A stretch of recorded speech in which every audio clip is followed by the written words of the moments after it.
Hi, friends. My name is Miss Kayla, and I am the Children's Director at Kids at Maine. And today I have the privilege of reading from the Jesus Storybook Bible for you.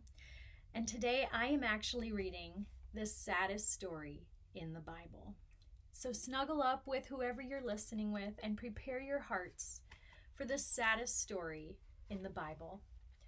My story is called The Terrible Lie. Adam and Eve lose everything from Genesis chapter 3. Adam and Eve lived happily together in their beautiful new home, and everything was perfect for a while. Until the day when everything went wrong. God had a horrible enemy. His name was Satan. Satan had once been the most beautiful angel, but he didn't want to be just an angel. He wanted to be God. He grew up proud and evil and full of hate, and God had to send him out of heaven. Satan was seething with anger and looking for a way to hurt God. He wanted to stop God's plan, his love story, right there. So he disguised himself as a snake and waited in the garden. Now, God had given Adam and Eve only one rule. Don't eat the fruit from that tree, God told them, because if you do, then you'll think that you know everything and you'll stop trusting me, and then death and sadness and tears will come. You see, God knew that if they ate the fruit, they would think that they didn't need him, and they would try to make themselves happy without him. But God knew there was no such thing as happiness without him, and life without him wouldn't be life at all. As soon as the snake saw his chance, he slithered silently up to Eve.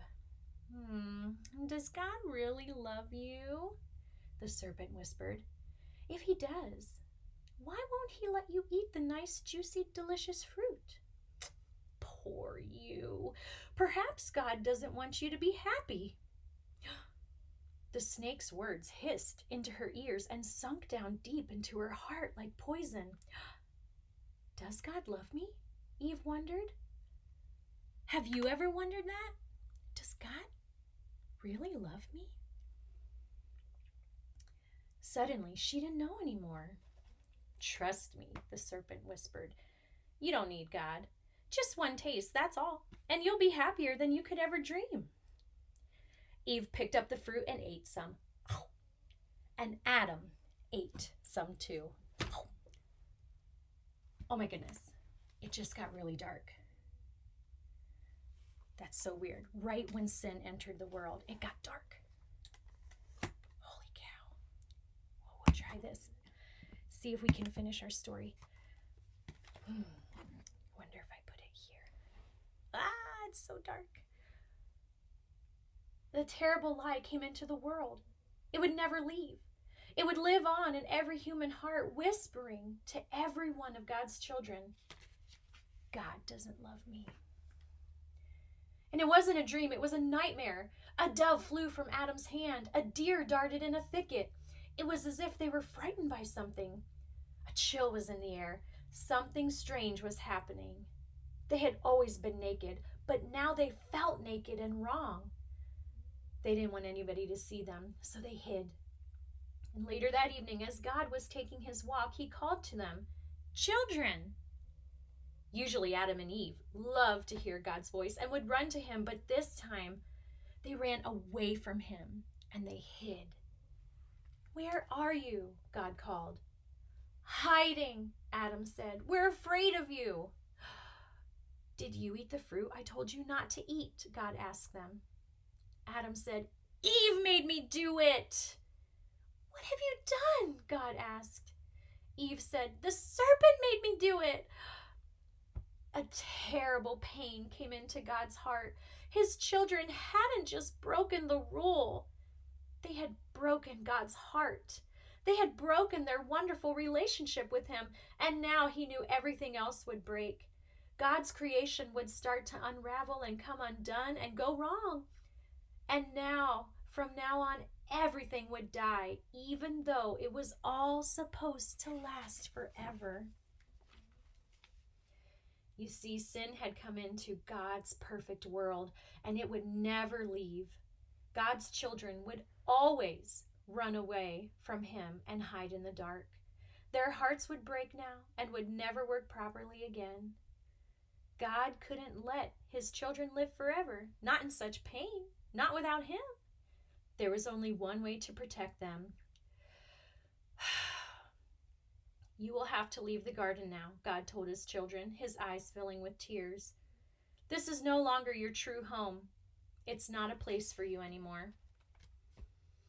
But before they left the garden, God made clothes for his children to cover them. He gently clothed them, and then he sent them away on a long, long journey out of the garden, out of their home. Well, in another story, it would have all been over, and that would have been the end. But it's not the end. But not in this story. God loved his children too much to let that story end there. Even though he knew he would suffer, God had a plan, a magnificent dream. One day he would get his children back. One day he would make the world their perfect home again.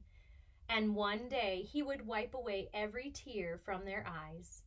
You see, no matter what, in spite of everything, God would love his children with a never stopping, never giving up, unbreaking, always and forever love. And though they would forget him and run from him, deep in their hearts, God's children would miss him always and long for him. Lost children yearning for their home. Before they left the garden, God whispered a promise to Adam and Eve. It won't always be so. I will come and rescue you. And when I do, I'm going to do battle against the snake. I'll get rid of the sin and the dark and the sadness you let in here. I'm coming back for you. And he would. One day, God himself would come. Isn't that a great promise? So we don't always have to live in darkness because we have the promise of a light to come. And that is in the stories that you are going to hear the rest of this month. Thank you so much for joining me today, and I hope you have a great evening. Mwah.